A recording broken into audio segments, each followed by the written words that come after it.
Dans l'unité, afin d'honorer la mémoire de Jean Jaurès, l'une des figures centrales des socialismes français.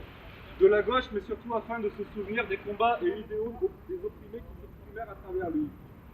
Mais pourquoi se souvenir? La gauche serait-elle tant en crise qu'elle ne vive que dans le passé?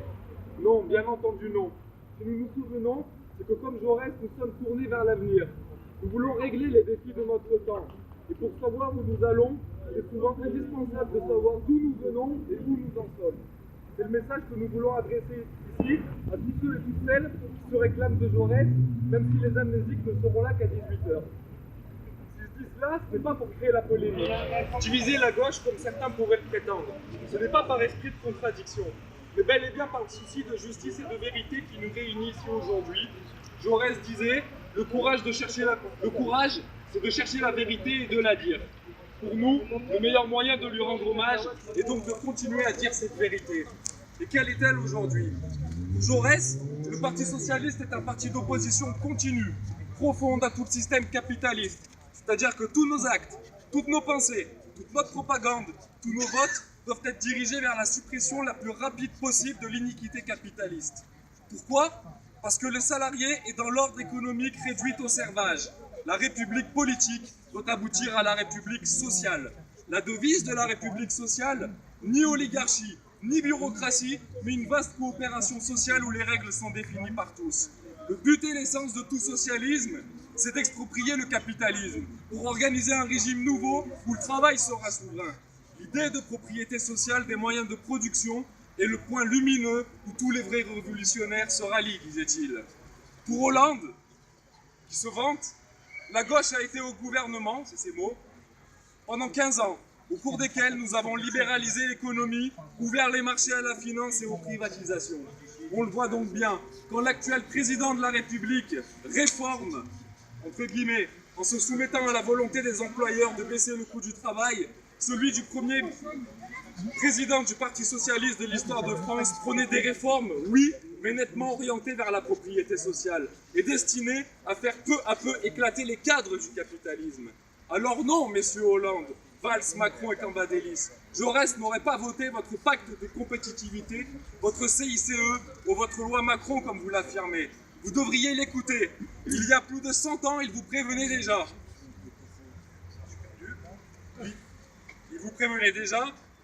La libre concurrence aboutit à de formidables monopoles privés. Tout ce que le libéralisme économique avait rêvé est démenti. Voyez, cela n'a rien à voir avec le taffetas que vous cherchez à nous imposer. Quel écart, oui, quel grand écart entre ce que Jaurès faisait et disait et ce qu'ils font et disent aujourd'hui. C'est peut-être à cause de ce grand écart qu'aujourd'hui ils n'ont pas les couilles de faire ce pourquoi nous les avons élus en 2012.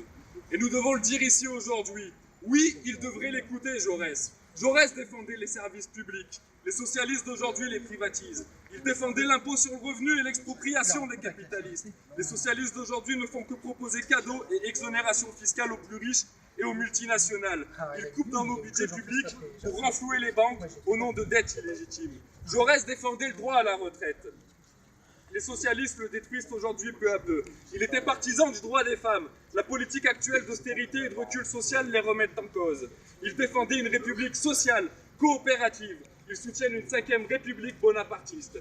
Ils concevaient le théâtre et la culture comme outil de lutte sociale. Serait-ce la raison pour laquelle les socialistes d'aujourd'hui en baissent les budgets, dotations et subventions, tentant peu à peu de nous ramener au Moyen-Âge ou à la Renaissance en la soumettant au pouvoir des puissants au travers de politiques de mécénat dont même à Clermont nous voyons poindre le bout du nez. Jaurès, heureusement que les cercueils épousent les formes du corps, sinon tu te retournerais dans ta tombe. Heureusement que tu n'es pas Jésus, tu reviendrais certainement leur botter le cul. Tu défendais une éducation qui élève, tournée vers l'émancipation.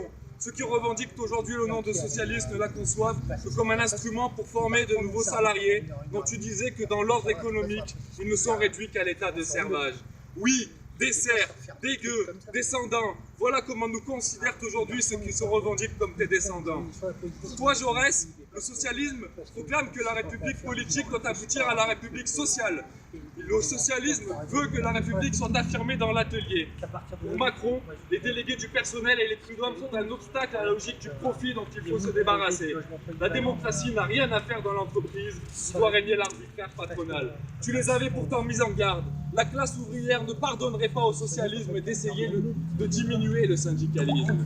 Et bien pourtant, c'est ce qu'ils font à tous les niveaux. Ils se foutent des syndicats, ne les consultent pas, ne tiennent plus compte de leur avis et revendications. À Clermont Communauté même, ils sont méprisés, on l'a vu avec l'histoire des bibliothèques. À Clermont-Ferrand, ils sont bousculés lorsqu'ils viennent négocier. Alors oui, nous ne pardonnons pas au PS de notre temps. Nos acquis sont bradés sur l'autel de l'austérité. Devons-nous rappeler ici que Jaurès opposait l'État démocratique à l'État financier? Et où en sommes-nous aujourd'hui? La politique du PS n'est plus tournée vers le socialisme, mais tout entière en direction du transfert des richesses publiques vers les grandes banques, au nom de dettes illégitimes et au moyen de l'austérité.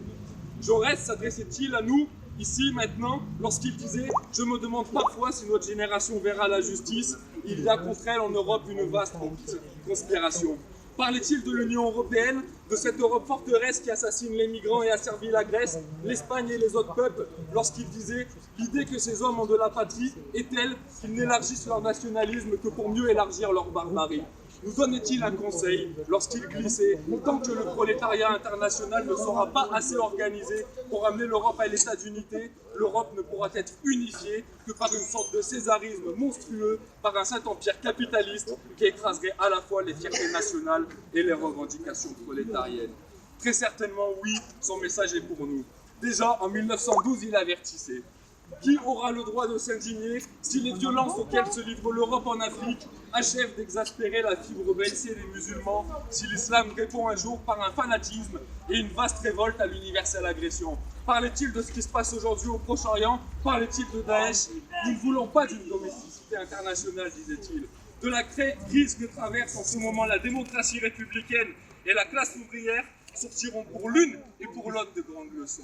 Ces leçons, nous commençons aujourd'hui à les apprendre, à les réviser à partir de nos propres expériences et de ce qui se passe autour de nous, en Europe, en Grèce, en Espagne, au nord de la Méditerranée avec les révolutions arabes. L'histoire récente nous démontre une fois de plus qu'il est impossible de négocier avec les capitalistes et la finance. Jaurès disait « Le prolétaire doit agir et combattre, comme syndiqué, comme citoyen et comme coopérateur ». Notre tâche aujourd'hui est donc de nous unir ensemble, pour nous battre ensemble, sans concession, autour d'un programme radicalement antilibéral et anticapitaliste, en construisant un gigantesque front social et politique, rassemblant associations, syndicats et partis, pour arracher le rapport de force qui nous permettra d'obtenir la République sociale face à la 5e République, le partage des richesses face au profit et à la propriété privée. Nous avons déjà fait plusieurs tentatives depuis le non au traité constitutionnel européen. Nous essayons même encore à l'approche des régionales, et ce n'est pas facile. Cela ne marche pas toujours. Mais comme disait Jaurès, il ne faut avoir aucun regret pour le passé, aucun remords pour le présent, et une confiance inébranlable en l'avenir. Nous réussirons, soyons-en sûrs, et soyons aussi sûrs que le message de Jaurès est toujours dangereux pour l'ordre dominant, pour le capitalisme, et c'est peut-être la raison pour laquelle les commémorations socialistes sont aujourd'hui silencieuses, sans un mot, sans une référence à son héritage anticapitaliste. C'est peut-être la raison pour laquelle, l'année dernière, pour les 100 ans de sa mort, en grande pompe, Hollande, avec le soutien financier de grandes figures socialistes connues, telles que Total, Bolloré, Vinci et bien d'autres, ont voulu lui faire un bel enterrement, l'ériger en grand homme, mais en vidant sa figure de sa substance politique subversive. Mais cela n'est pas nouveau. En 1924, lorsque l'on transférait la dépouille du grand homme au Panthéon, votre camarade, notre camarade, le député communiste Renaud Jean, y voyait une supercherie visant à dissimuler derrière son grand nom la carence d'une majorité qui déçoit tous les jours les espoirs que les travailleurs avaient placés en elle. Comment ne pas voir de la même manière ce qui se passe aujourd'hui et comment ne pas voir de la même manière ce qui se déroulera ici même à 18h tout à l'heure? C'est assurément aussi, soyons-en sûrs, parce que l'enseignement de Jaurès est toujours aujourd'hui une arme, que de Sarkozy à Le Pen, en passant par Bayrou, Poutin et Dupont-Aignan, tous essayent de nous voler la figure de Jaurès pour nous en dépouiller et la retourner contre nous. Mais désolé, messieurs les fascistes, les connards de droite et les récupérateurs, vous n'avez pas les bonnes munitions pour utiliser cette arme. C'est nous qui avons ces munitions. Jaurès était contre la peine de mort et contre ce qui s'appelait déjà la préférence nationale. Face à vos manœuvres, il nous avertissait. Quelle que soit votre misère, nous vous séparez pas les uns des autres, mais tous unis, dressez-vous pour échapper enfin à la servitude. Constructeur de la laïcité, il l'a concevée pour permettre la libre expression philosophique, religieuse et politique, outil du vivre ensemble. Pour vous, elle n'est qu'un instrument de division de notre société au service de la chasse aux musulmans. À une époque, enfin, où même la science croyait dur comme fer qu'il y avait plusieurs races, Jaurès avait le courage de dire qu'il n'y en a qu'une, l'humanité, et ce fut le nom de son journal à travers lequel il dénonça vous amis de la presse vénale aux mains du pouvoir et des financiers. C'est pour cela, pour tout cet apport que nous sommes ici réunis aujourd'hui, pour lui rendre hommage à ce combat, mais aussi pour continuer. Et pour terminer mon intervention, excusez-moi, j'ai un peu la bouche sèche et la pâteuse, je voudrais terminer par une anecdote, mais qui sur le fond n'est pas une anecdote. L'an dernier, avec notre groupe municipal, nous étions déjà là pour commémorer Jaurès, avec nos petits kéfios autour du cou, aux côtés du Parti Socialiste Clermontois. Au moment où Gaza était ravagée par les bombes, lors de l'une des offensives les plus meurtrières de l'État d'Israël, nous pensions que cette commémoration était l'occasion de se rappeler du combat de Jaurès pour la paix, pour l'internationalisme, contre la colonisation, contre le militarisme et la répression qui lui coûta la vie ainsi qu'à des millions de personnes après lui. Mais les socialistes ne dirent pas un mot là-dessus. Rien, 5 minutes, le silence, quelques fleurs posées comme s'il en enterrait Jaurès, ses idées, sa mémoire.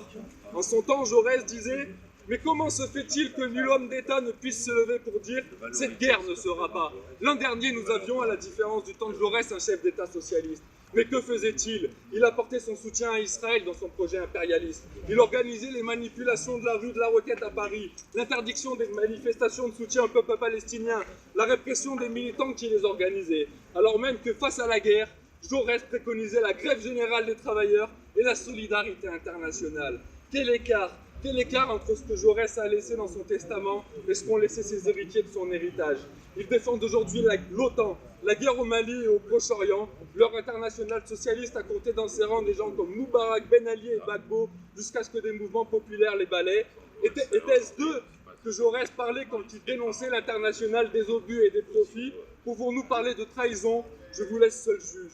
Jaurès est mort parce qu'il s'opposait à la guerre, notamment face à des bellicistes comme Clémenceau. Dans un entretien aux Inrecuptibles, Hollande a déclaré qu'il préférait le belliciste Georges Clémenceau parce qu'il le trouvait plus puissant et plus fécond que le pacifiste Jaurès. Eh bien, en ce qui nous concerne, cette année, nous n'avons pas souhaité, par dignité, commémorer Jaurès aux côtés de Clémenceau. Et si tout à l'heure, à 18h, des gens viennent vous voir pour vous reprocher votre contre-commémoration, répondez-leur par cette phrase de Jaurès. Ce n'est pas en vain que tous les foyers des générations humaines ont flambé, ont rayonné, mais c'est nous, parce que nous marchons, parce que nous luttons pour un idéal nouveau, c'est nous qui sommes les vrais héritiers du foyer des aïeux. Nous en avons pris la flamme, vous n'en avez gardé que la cendre. Jaurès est peut-être mort, mais pas ses idées, ni nos combats. Solidarité populaire internationale. Je vous remercie.